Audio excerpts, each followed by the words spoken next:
Welcome into Patriots Today by Chat Sports. I am your host, Brett Alper. The Patriots, they take on the Miami Dolphins this Sunday, and I thought, as always, give you guys a mailbag answering any questions that you have leading up to Week 2. If you guys weren't aware, it's in Miami. Sunday, 1 p.m. kickoff in Miami Gardens.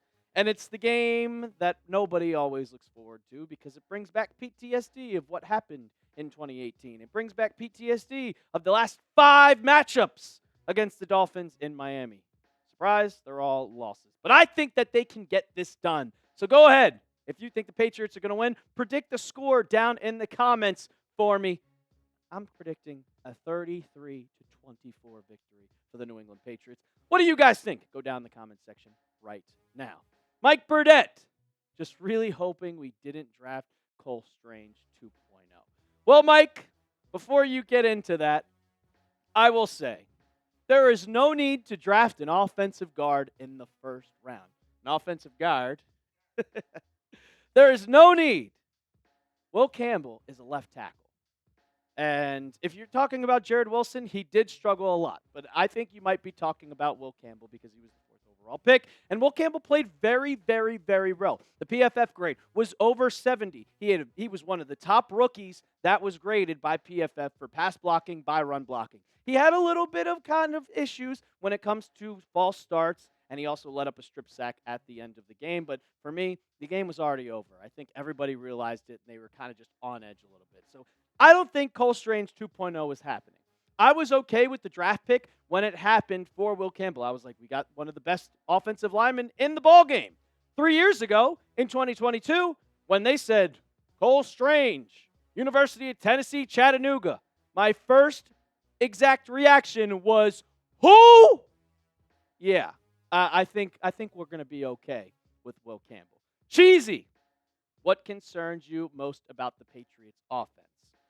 Well, I really liked what I saw from kind of the pass standpoint. I mean, Drake May had a lot of time to pass back there. He wasn't getting pressured a ton, but I was kind of concerned with the run game. I mean, you only had about 60 yards rushing the entire game. Ramondre Stevenson averaged less than 3 yards per carry. Travion Henderson didn't rush for a lot of yards. He only got 5 carries, but they completely abandoned it in the second half. They went 29 dropbacks and only 2 runs in the second half. You cannot do that. And why did they do that? Well, because they didn't have confidence in the running game. And if you don't have confidence in the running game from the coaching staff, what does that say about your running game? They obviously don't see it. So that would probably be my biggest concern. It was only 1 week, and I think that we're going to see this week. If the Patriots do not have at least 50, if they don't at least have 75 yards on the ground, and if they completely abandon it in the second half, once again, that is your biggest concern. But it's a long season. We'll see. I want to see Travion Henderson get a lot more carries than 5 because he was averaging 5.7 yards per carry. You got to give him the ball more. Let him make a play. Nicholas Trakillis. We need to bring Eric Bieniemy as our new OC. And I will say, I don't know for sure if Josh McDaniels is the answer. I don't know. I don't really know. And it's too late for that because you hired him, but Eric Bieniemy is not the answer. There is a reason why he has not been a head coach. There's a reason why I don't think he's in the NFL, or if he is, he's in college. Yeah, he's in college. But there's been multiple opportunities for him to get interviews over and over and over as an offensive coordinator and a head coach. And nobody wants him. There's got to be more to it. There's got to be more to it than just that. You said he was what? He's the running back coach for the Bears. But he's not an offensive coordinator. But there is a reason why he's had so many, he's gotten so many interviews, and he has never been a head coach. It's iffy with that one, and the Chiefs, I think they're doing just fine with their offensive coordinator without Eric Bieniemy. Beep Bop. One of my friends' YouTube names is Beep Bop Boop or something like that. Is it time to get really concerned about Christian Gonzalez? I hope not, but yes, it's time to start getting concerned about Christian Gonzalez. He hasn't practiced since July 28th.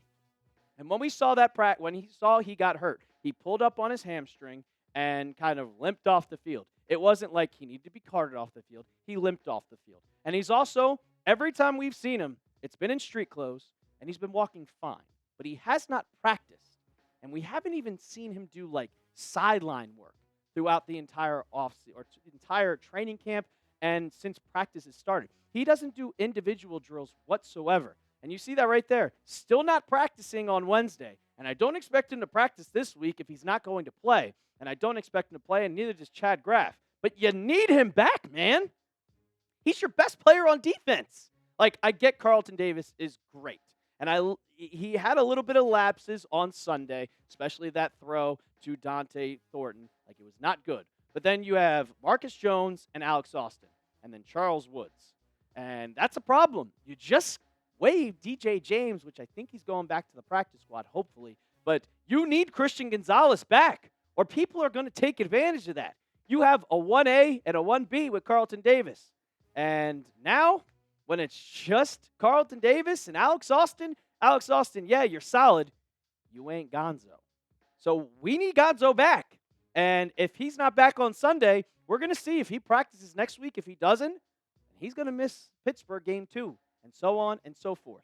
He wasn't placed on IR, so the Patriots obviously thought that he was going to be better, but he's still not good. Still not practicing. So I'm concerned. I'm getting real concerned. I said it in 1, DEFCON 3, so give me about a 7 scale. What's your level of concern with Christian Gonzalez? Scale it for me, 1 to 10, down in the comments section. Michelle! With Morgan Moses getting older, do you know of any good right tackles that we could draft to maybe replace him? Well, I was trying to look up just kind of some offensive tackles because obviously when you're covering the NFL, you have to focus on the NFL. But I haven't really watched a lot of college football to really get to grips with who exactly is going to be a top offensive lineman in the NFL draft. Like, it's going to take a while. I've only paid attention to Kentucky. Like, I hope that they're good, but I was paying attention mainly to just the Patriots. And I can get back to you. I will get back to you on who will be a good offensive tackle. When it comes to Morgan Moses, though, he's 35. I expect him to play maybe 1 or 2 more years. When it comes to the NFL draft, though, you drafted a left tackle. You could obviously go out and get probably a top free agent, but with the NFL draft for next year, if you want to go into anything for the Patriots that they really, really need, it's a wide receiver. If they have a good draft pick and it's probably like 10 to 15, go out and get that wide receiver. Get that number 1 wide receiver to pair alongside of Stephon Diggs and Kyle Williams. You could get this wide receiver core elite. Drake May, going to need another target. But I wouldn't really go with an offensive tackle just yet. Going to get to more of your questions coming up in the show, but I got to tell you about our sponsor, and that is brought to you by PrizePicks. You and I make decisions every day, but on PrizePicks, being right can get you paid. Don't miss any of the excitement this season on PrizePicks, where it's good to be right. PrizePicks is simple to play. Just pick more or less on 2 to 6 player stat projections. If you get your picks right, you can cash in. PrizePicks is the best way to win cash this football season. Which players are going off, which ones aren't. Make your picks in less than 60 seconds and turn your takes into cash all season long on PrizePicks. I got my lineup for this weekend, and it involves New England and Miami. And also, PrizePicks giving you a max discount for Travis Kelce. The more, just 1 receiving yard. And then I like what I saw from Kayshon Boutte. The more, rushing, receiving touchdown, just 1. And Tua, woo! Not so fast, my friend. The less on passing yards, 236.5. You can make a lineup just like that one when you download the app today and use code CLNS to get $50 in lineups after you play your first $5 lineup. That's code CLNS to get $50 in lineups after you play your first $5 lineup. PrizePicks. It's good to be right. Big Daddy Joe also came in with $40 in Super Chats on our live stream on Wednesday. We need a running game. Don't want May tossing it 46 times. I'm okay with May tossing it like 35 times. He's got a cannon. He's got the tangibles to be a great quarterback.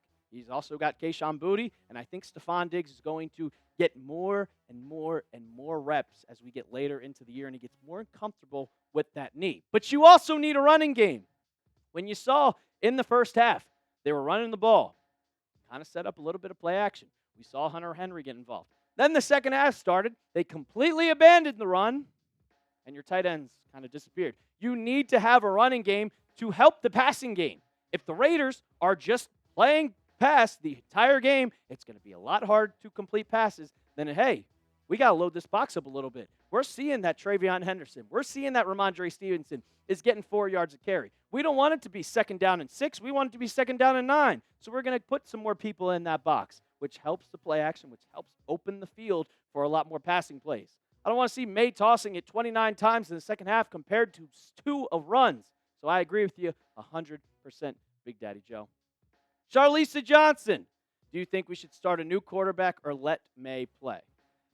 It is not even close, not any second to think about letting go of Drake May just after one game. He threw for 287 yards. I think that's a career high for him. So I'm definitely on the May train. I know some people have kind of walked back a little bit after that game. It's his second game of the season. He's a second-year quarterback. He didn't even play the whole year last year. Take some time. It's going to take some time to develop. For example, Josh Allen, it took him like 2 years to become one of the top quarterbacks in the NFL. It took him 2 years. He had a major turnover problem. He also has become best friends with Drake May. He's teaching him a lot of the game, and you might see a lot of Josh Allen start to develop in Drake May as their two. Maybe they'll share a couple of their games. No new quarterback. Sticking with Drake May. Ethan Lee, do you think Carlton Davis will show his colors when Gonzo returns? And I will say, what do you mean by that? Show his colors. I think Carlton Davis will be a lot better when you have going up against not the top wide receiver in the NFL or on their team. Like this Sunday, Carlton Davis will be guarding Tyreek Hill. Hopefully he can contain Tyreek Hill. If Gonzo was playing, he wouldn't be guarding Tyreek Hill. He'd probably be guarding Jalen Waddle. But it's going to help him not have to play on that top guy. So when Gonzo comes back, it's just going to get Carlton Davis even better. They're also going to feed off of each other. You see that duo, they're getting hype with each other, and also you don't have to really go in the slot. So hopefully Gonzo returns. I don't know. Please be healthy. Get healthy, Gonzo. Please, we need you out there. Lord Doggo, when do you expect to see the Chiseler get some snaps, and what does it take? Injury, bad performances, time? Well, I think the time is now, to be honest. We've talked about a lot on this show after the game, just Demario Douglas. And, oh, man. That's just not good. And we've said many times that we see Demario Douglas being able to thrive in this Josh McDaniels type offense, be having a breakout year. Well, it looks like that Kayshon Boutte's the one having a breakout year. How do you have 2 catches with -2 yards and you scored a touchdown? That's just not possible. I think he had 7 targets on the day, which is insane, and only 2 catches. Yeah, you got to be better. Drake May also can't float the ball. But if you look at Chism, he had 12 catches for 121 yards, 2 touchdowns, and 10 yards per catch. He was great in the preseason. I know he's an undrafted free agent, but Pop Douglas was a 6th-round pick, and 6th-round picks are around the same talent when it comes to wide receivers. So, hell, you really have nothing to lose at this point. If Pop Douglas, I do think that Chism might be inactive once again this week. But if Pop Douglas doesn't play well, you don't have another slot receiver. Efton Chism is that guy that takes over that spot. It's a little different when it comes to Matt Collins because Kyle Williams can jump into that spot. So can Kayshon Boutte. When it comes to the slot, it's just Efton Chism and Pop Douglas. So you have nothing to lose if you bring him in. If he doesn't play well, all right, that's fine. You keep him inactive. He's a good scout guy. You keep him on the roster, obviously. But if he's good, well, you just found a gem. He's going to play the rest of the season and get better and better and better and help this team be productive. If Pop Douglas is out there catching 2 balls and negative yardage, what does that have to do? That's not going to do anything good. So put Efton Chism on the field. Let him just show what he's got. You have nothing to lose. I'll say it again and again and again. Let's just go out there and see it. Do you want Efton Chism to play on Sunday? Give me a Y for yes or give me an N for no. I want to see him out there. I want to see 86 out there. And also, while you're at it, we are going to be live for Sunday's game against the Dolphins. 12 o'clock Eastern Time. You're not going to want to miss out, so hit that sub button. And as always, let's go Pats.